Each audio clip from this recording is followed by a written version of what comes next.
UPPL দলৰ হৈ 43 নং তামোলপুৰ বিধানসভা সমষ্টিত আহি থকা আমাৰ যি এছেম্বলি ইলেকশ্যন ইয়াৰ কাৰণে দলৰ হৈ মনোনয়ন পত্ৰ দাখিল কৰিলোঁ। আমাৰ জ্যেষ্ঠ আমাৰ মন্ত্ৰী UG ব্ৰহ্ম ডাঙৰীয়া আৰু বিধায়ক জলেন দৈমাৰী ডাঙৰীয়া আৰু দলীয় নেতৃত্বৰ উপস্থিতিত UPPL দলে এইবাৰ সিদ্ধান্ত লৈছে বড়োলেণ্ডখন আগুৱাই নিয়াৰ কাৰণে অসমত অনাগত দিনত এটা ভাল মূল্যবোধৰ ৰাজনীতি গঢ়ি তোলাৰ কাৰণে জাতি জনগোষ্ঠীৰ বিভিন্ন সমস্যাবিলাক সমাধান কৰাৰ কাৰণে বড়োলেণ্ড আৰু অসমত চিৰস্থায়ী শান্তি স্থাপন কৰাৰ কাৰণে আৰু যিবিলাক সমস্যা যোৱা 70 বছৰে জাতি জনগোষ্ঠীৰ সমস্যাবিলাক সমাধান হোৱা নাই, বড়ো সমস্যা যিখিনি আৰু সমাধান হ'বলৈ বাকী আছে, এই আটাইবোৰ সমস্যাবিলাক ৰাজনৈতিকভাৱে সমাধান কৰাৰ এটা মহান উদ্দেশ্য লৈ আজি আমি UPPL দলে আগবাঢ়ি আছোঁ আৰু আশা ৰাখিছোঁ যে 15টা সমষ্টি আৰু বাহিৰৰো 5টা সমষ্টিত আমাৰ মনোনয়ন পত্ৰ দাখিল কৰিব আৰু সেই সৰ্বমুঠ আমাৰ 20টা সমষ্টিৰ ভিতৰত আমি 10ৰ পৰা 12টা সমষ্টি জিকি আহিম বুলি আমি আশা কৰিছোঁ। আৰু এইবাৰ দেখিছোঁ যে ৰাইজে স্বতঃস্ফূৰ্তভাৱে ওলাই আহিছে জাতি ধৰ্ম নিৰ্বিশেষে আৰু UPPL দলৰ আমাৰ নেতা UG ব্ৰহ্ম ডাঙৰীয়া আৰু ৰংগৰা নাৰ্জাৰী ডাঙৰীয়া, গোবিন্দ বসুমতাৰী ডাঙৰীয়া সকলো সংগ্ৰামী সত্তাৰ পৰা অহা আৰু সমাজখন খুব আন্তৰিকতাৰে নেতৃত্ব দি আছে, খুব এটা সুস্থ চিন্তাৰে আগবঢ়াই আছে। এই গোটেই কথাবিলাক আজি বড়োলেণ্ডবাসী ৰাইজে অসমবাসী ৰাইজে গোটেই কথা গম পাইছে। সেইকাৰণে যোৱা নিৰ্বাচনত আমাৰ অলপ বেয়া হোৱাৰ পিছতো UPPL দলত বহুত ৰাইজ ওলাই আহিছে আৰু চবেই বিচাৰিছে শান্তি, চবেই বিচাৰিছে উন্নতি, চবেই বিচাৰিছে সমন্বয় আৰু কোনো পিছ পৰি থাকিব বিচৰা নাই।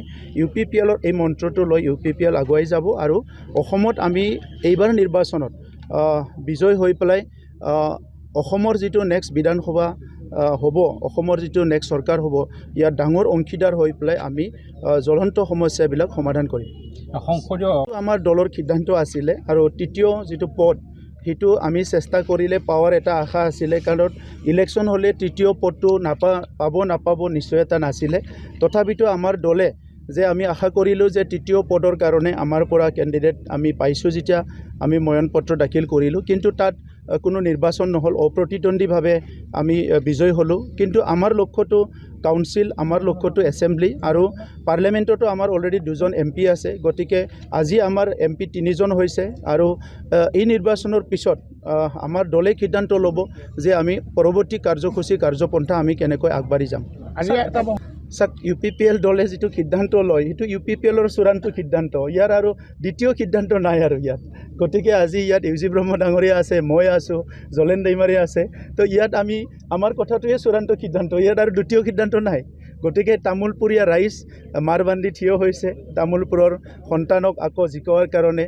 তামোলপুৰৰ আজি 5 বছৰত যিটো ৰূপ সলনি হৈ গ'ল, নতুন তামোলপুৰ গঠন গঢ়া হ'ল আৰু বিচাৰিছে যে তামোলপুৰ আৰু বড়োলেণ্ডটো আগুৱাই নিব লাগে আৰু আমিও ৰাইজৰ সেৱাত ওলাই আহিছোঁ। নিজৰটো ব্যক্তিগত একো চিন্তা কৰি অহা নাই, ৰাইজক সেৱা কৰিবলৈ আহিছোঁ। আজি মন্দিৰত বহুত হ'ব।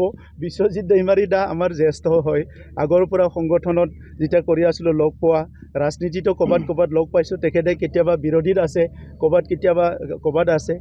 গতিকে আজি ব্যক্তিগত কাৰো লগত শত্ৰুতা নাই, হাগ্ৰামা মহিলাৰ ডাঙৰীয়াৰ লগতো ব্যক্তিগত মোৰ শত্ৰুতা নাই। আমাৰ মতানৈক্য আছে ৰাজনৈতিকভাৱে, আইডিঅ'লজিৰ, তো সেইটো থাকিব। অকল অসমত নহয়, বাহিৰত বা অসমৰ বাহিৰত সৰ্বভাৰতীয় লেভেলতো কিছুমান পাৰ্টিৰ লগত আমাৰ মতানৈক্য আছে, কিন্তু যি মতানৈক্য থাকিলেও ব্যক্তিগত সম্পৰ্কটো চবৰ লগতো থাকিবই লাগিব মানুহ হিচাপে। NDA এডজাষ্ট কৰিব পৰা নাই। NDA এতিয়া নতুন ভাল টিম পাইছে, নতুন প্ৰেম হৈছে, তো NDAক আমি ডিষ্টাৰ্ব কৰিব বিচৰা নাই, তেখেতসকলে নিজৰ পথত আগবাঢ়ি যাওক, আমিতো ৰাইজৰ লগত আছোঁ। ইয়াৰ আগতো UG ব্ৰহ্ম ডাঙৰীয়াই যেতিয়া UPPL গঠন কৰিছিল 2015 চনত, কাৰোবাৰ লগত এলায়েন্স কৰিম বুলিতো গঠন কৰা নাই, আপোনালোকে সুধিব পাৰে। সেই সময়ত জ্বলন্ত অৱস্থা, বন্দুক বাৰুদ, ৰাইজৰ কি অৱস্থা আছিলে, সেই সময়ত আগত যাই থিয় দিছে বড়োলেণ্ডৰ সমাজখন আগুৱাই নিবৰ কাৰণে।